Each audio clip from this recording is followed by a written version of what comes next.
નવી નવી રેસીપીઓ જોવા માટે મારી ચેનલ હર્ષા કુકિંગ ગુજરાતીને સબસ્ક્રાઇબ કરો અને લાઈક પણ આપો. બટેટા, આખો ગુવાર કે ગુવાર ઢોકળી કરતા અલગ જ રીતે અને અલગ જ ટેસ્ટનું આ છે ગુવાર ચીભડાનું શાક. ટેસ્ટમાં એટલું બધું જોરદાર લાગે છે ને, તો એકવાર તમે જો ખાઈ લેશો ને તો જ્યારે પણ તમને ગુવાર અને ચીભડા ઘરમાં એકી સાથે આવશે ને ત્યારે તમે આ શાક ચોક્કસ બનાવશો.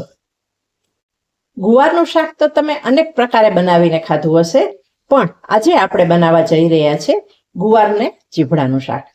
ગુવાર અને ચીભડાનું શાક કઈ રીતે બને છે ને તેના માટે પૂરેપૂરો વિડીયો જોતા રહેજો. ગુવાર ચીભડાનું શાક બનાવવા માટે અહીં મેં 250 ગ્રામ ગુવાર અને 300 ગ્રામ જેટલું ચીભડું લીધું છે. ચીભડાને આપણે સમારીશું એટલે થોડો ઘણો એનો ભાગ અંદરના બિયા અને ઉપરની છાલ નીકળી જશે, એટલે 250 જેટલું રહેશે. 250 ગુવાર સામે 250 ચીભડું લીધું છે. ગુવારને મેં સારી રીતે ધોઈ અને નાના ટુકડામાં સમારી લીધો છે. આનાથી વધારે નાના ટુકડા કરવાના નથી. હવે ચીભડાને આપણે સમારી લેશું અને ગુવારને આપણે બોઇલ કરી લઈએ. ચીભડાનું શાક બનાવવા માટે આપણે ગુવારને સ્ટીમ કરવાનો છે. તેના માટે મેં તપેલીમાં પાણી લીધું છે અને ઉપર કાણાવાળી પ્લેટ મૂકી છે. હવે આ ગુવારને આપણે પાણીમાં ન બાફતા આ રીતે જ બાફીશું. પ્લેટ ઉપર મૂકી દઈશું કાણાવાળી પ્લેટ પર. આ રીતે કરવાથી જે ગુવાર છે ને તેનો ટેસ્ટ સરસ આવશે અને શાક ફીકું પણ નહીં લાગે અને ન્યુટ્રિશનના તત્વો પણ જળવાઈ રહેશે.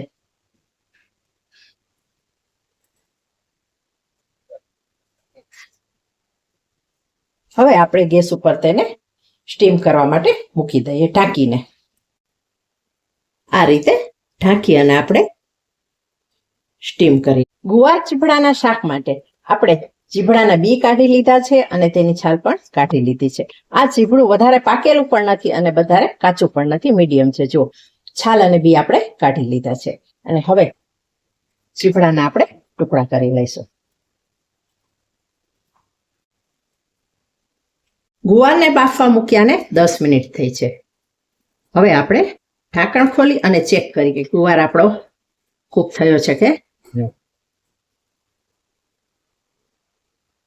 જો 50% જેવો ગુવાર કૂક થઈ ગયો છે. વઘાર કરવા માટે અહીં મેં કડાઈ લીધી છે અને તેમાં 2 ટેબલસ્પૂન તેલ ઉમેરેલું છે. તેલને આપણે ગરમ થવા દઈએ. આ શાકનો વિડીયો જોયા પછી જો વિડીયો સારો લાગે ને તો વિડીયોને વધુ વધુ શેર કરી દેજો, લાઈક કરી દેજો, કોમેન્ટ કરજો. અને જો તમે ચેનલ પર પહેલી વાર આવ્યા હો ને તો ચેનલને સબસ્ક્રાઇબ કરી બેલ આઇકોન પ્રેસ કરી દેજો. જ્યારે જ્યારે નવા વિડીયો અપલોડ કરું ને ત્યારે પહેલું નોટિફિકેશન તમને મળી જાય. જેવું તેલ ગરમ થાય ને એટલે આપણે અડધી ચમચી રાઈ અને અડધી ચમચી અજમા એડ કરી દઈએ. અજમાથી આ શાકનો ટેસ્ટ ખૂબ જ સરસ આવશે. અને સાથે સાથે આ શાકને વધારે ટેસ્ટફુલ બનાવવા આપણે 1 ચમચી સફેદ તલ પણ ઉમેરીશું અને 1 પિંચ હિંગ ઉમેરીએ. ત્યાર પછી કટિંગ કરેલા ચીભડા. ચીભડાને આપણે આ રીતે સ્લાઇસમાં જ કટ કરવાના છે એટલે ગુવાર અને ચીભડાનો દેખાવ એકદમ સરખો જ લાગે. અને હવે આપણે ચીભડાને ફ્રાય કરી લઈએ. ચીભડા ફ્રાય થઈ રહ્યા છે, એને અડધી મિનિટ થઈ છે. હવે તેમાં એડ કરી દઈએ આપણે મસાલા. અડધી ચમચી હળદર, 1.5 ચમચી કાશ્મીરી લાલ મરચાની ભૂકી,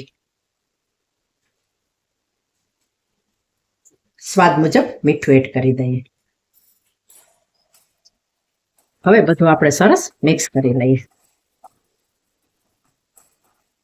આ સિઝનમાં ચીભડા પણ મળે છે, ગુવાર પણ મળે છે.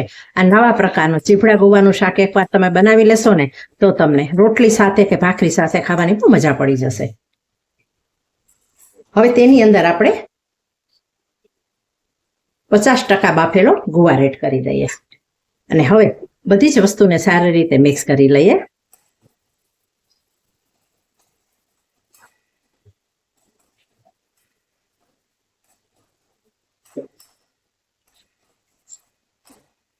એકને એક પ્રકારના શાક ખાઈને કંટાળી ગયા હોય ને, ગુવાર ઢોકળી, ગુવાર બટેટા, તો આ પ્રકારે જ્યારે સિઝનમાં ચીભડા મળી જાય અને ગુવાર હોય ત્યારે આ પ્રકારનું શાક આપણે બનાવીને ઘરમાં બધાને ખવડાવી શકીએ.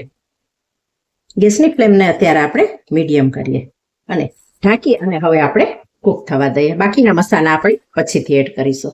શાકને ઢાંક્યા પછી અને અડધી મિનિટ કૂક કર્યા પછી આપણે ખોલી લેવાનું છે. જો અને હવે આપણે મિક્સ કરી લઈએ થોડું, અને ત્યાર પછી આ શાકની અંદર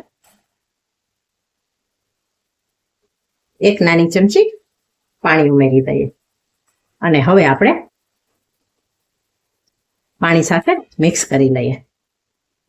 ત્યાર પછી આપણે શાકને ઢાંકી અને ધીમા ગેસની ફ્લેમ પર કૂક થવા દઈએ. આ રીતે કરવાથી શાકની ફ્લેવર સરસ આવશે, ટેસ્ટ પણ સરસ આવશે અને સાથે સાથે આ શાક સરસ એવું કૂક થઈ જશે અને મસાલા પણ બળશે નહીં. ધીમા ગેસની ફ્લેમ પર 10 મિનિટ પછી આપણે જોઈ લઈએ. વાવ, ગુવાર ચીભડાનું શાક આપણું તૈયાર થઈ રહ્યું છે. હવે આપણે તેની અંદર એડ કરી દેશું સ્વાદને વધારે એન્હાન્સ કરવા માટે એક ચપટી ખાંડ અને સાથે એક ચમચી ધાણા જીરું. તમારે જો આ શાકમાં રસો કરવો હોય ને તો કરી શકો છો, પણ અમને શાક આ રીતે તેલ મસાલા વાળું કોરું જ ભાવે છે, એટલે કોરું જ ખાવું છે, એટલે કોરું જ કરેલું છે. ભાખરી સાથે કે રોટલા સાથે ખાવું હોય તો થોડો રસો તમારે કરી લેવો. જોઈ શકાય છે ટેસ્ટફુલ અને મજેદાર ગુવાર ચીભડાનું શાક બનીને રેડી થઈ ગયું. ગુવાર ચીભડાના સ્વાદિષ્ટ શાકની સર્વિંગ કરી દીધી છે. હવે આપણે મળીશું બીજી જ નવી રેસીપી સાથે.